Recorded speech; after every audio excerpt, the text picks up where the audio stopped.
So this is a bit of a different video. You could probably tell taking a look at this table right here that we've got a lot of Galaxy S8 and S8 Pluses. And there's a reason for it, because you saw the title of this video. So I woke up this morning and just like any other smartphone launch, there was a news story. Breaking news on the S8 and specifically the screen of the S8. So some of the first people in the world to get their hands on these devices were those in South Korea. This report emerged that certain individuals were affected by a red screen, the red screen of death. Not like their screen went red, but instead that the white balance on their display trended towards a reddish tint. I said, let me get my hands on a bunch of Galaxy S8s so I can examine them myself so you can decide, is this a real issue or is it overblown? So let's figure it out. Now, first things first, where did I even get these 10 phones? From my good friends at Dbrand. Check it out. Look, they got a new skin. Look at that thing. Jack, give them a look at that. What's it called? Dragon?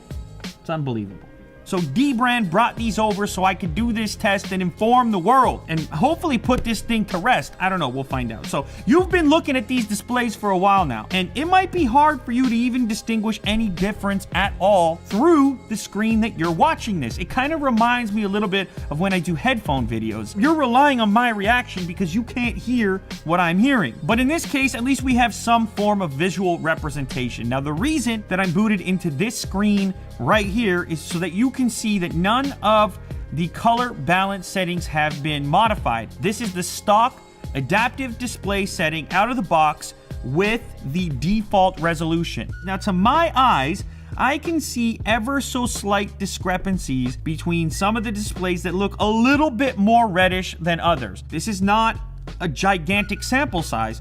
This is just 10 phones, so take that for what it's worth. But this is 10 devices, and they all appear a little bit different. So some of them are a little more greenish, bluish, and others a little bit more red. This one, for example, is trending a little more on the reddish side. This one up here, a little more greenish blue. And then this one over here, also a little bit more pink. You have the ability to kind of tweak this display better than a lot of other displays out there with this color balance setting. So if your display is a little more red, you could grab the red value and bring it down a little bit, maybe into something that's a bit more pleasing. But what the articles were stating, even after the adjustment, still remain a kind of displeasing reddish hue. So what I've done is I got this little device. So this guy right here is called the Nix, and it's from a previous video I did. It's all that silica gel, he's drying up from the inside. And this guy can sense the color of anything that you pointed at and give you an actual RGB readout of the various color values. Be able to pick up those little discrepancies. It might not give us an exact readout of that color because it's coming through a screen and being backlit, but it should at least give us some sort of representation of the variance here. So this thing's pretty cool. It comes with a little app. So then I click scan R67 G108 B124, of course, red, green, blue. Now this device next to it, to my eyes, has a slightly more reddish hue to it. If I do the same scan, I get a different readout. So here I have R72. So the red value has increased a little bit. The first one, R67. Back to the second one, R72. However little or a lot that is to you, it's going to be subjective. You can have a cooler white, a warmer white. You can have some displays that trend more into the yellowish tones. To me, it's not the hugest deal in the world because I can go to this reddish display, toggle red down a couple,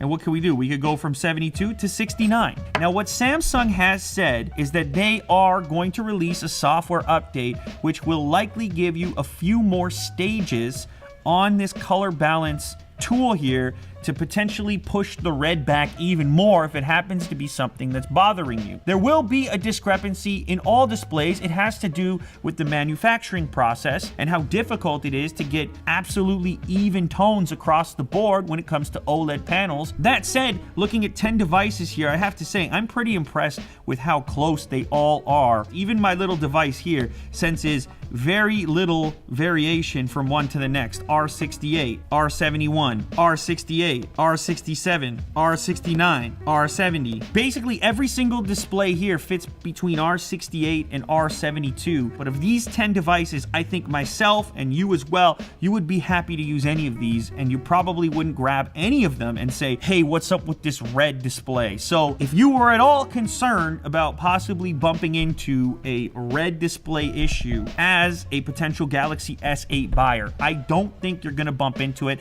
Sure, I could have checked 100 phones, but this is a pretty decent sample size. And if that's not enough for you, apparently Samsung has said that even if the software update and the increased ability to tweak the color with this new software, which by the way is supposed to come out next week, if that's still unsatisfactory to you, then they actually will replace the hardware. From what I've read, the red tinge is probably not software related. If it is bothering you to that extent, chances are it's the way that the display was manufactured. But even if that is the case, apparently they're going to swap them out. This might be one of those situations where there's just a few devices affected. Hopefully that's the case. If you've got a Galaxy S8 or if you've seen one, let me know how yours looks, if it's a little bit red or not, down in the comments there. But this video just serves to give you a glimpse at a bunch of them all together, because if you were to walk into a store, they're not going to have 10 side by side like this. There's very few opportunities to see a bunch and to recognize, hey, what's normal and what's not, and what is the range that it should be within. And these 10 phones seem to point in the direction of relatively decent consistency here. And just for fun, let's do an iPhone while we're at it. So this is the iPhone 7. Ooh, R value of 85.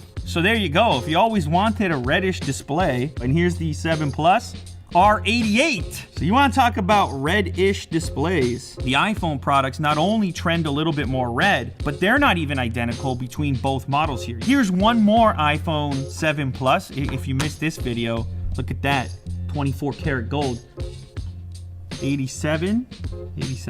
Ooh, these ones are maybe exact. Anyhow, displays vary quite a bit. And while you're there squinting and staring at your brand new S8, starting to wonder, is yours affected? Chances are it's not as far off as you think from the other ones that are out there. Did we put it to bed?